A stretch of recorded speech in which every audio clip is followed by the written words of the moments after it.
So the American Bible Society and the Barna Group have released a new study, The State of the Bible, 6 Trends for 2014.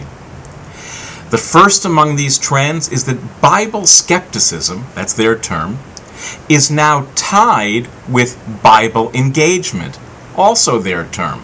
That's right, for the first time since they began studying these kinds of statistics, people who are thought of as skeptical about the Bible, which means, according to the people who conduct the study, that it's just another book of teachings written by men that contains stories and advice. That group doubled from 10% to 19% in the last couple of years.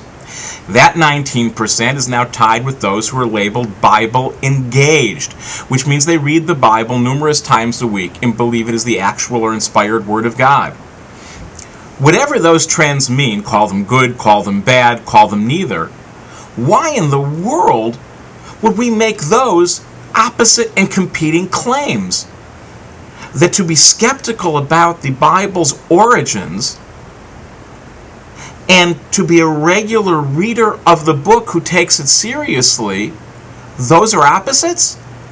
How can that be? Talk about a disaster in the making for 21st century Bible. I would say that's it. Now maybe it's because it's Passover this week. And at the core of the Passover Seder are two insights that as people, family and friends, gather at that festive meal to tell the story of the ancient Israelites going free and trying to get those at the meal to experience their own personal liberation, two things really keep coming up.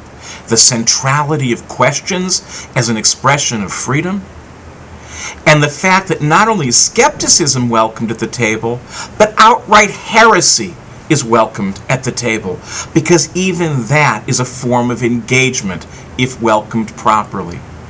It seems to me that, as is so often the case, the people who constructed this study got exactly the answer they were looking for by conflating their particular faith in what it means to take the Bible seriously with a whole range of ways in which the Bible can be taken seriously, even by those with a very different understanding of what the term means.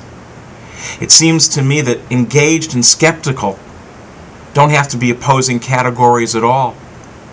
In fact, skepticism, as we see at the Passover Seder, can be a very healthy form of engagement. And what about doubt? Why is that the opposite of faith and not necessarily a healthy component of faith?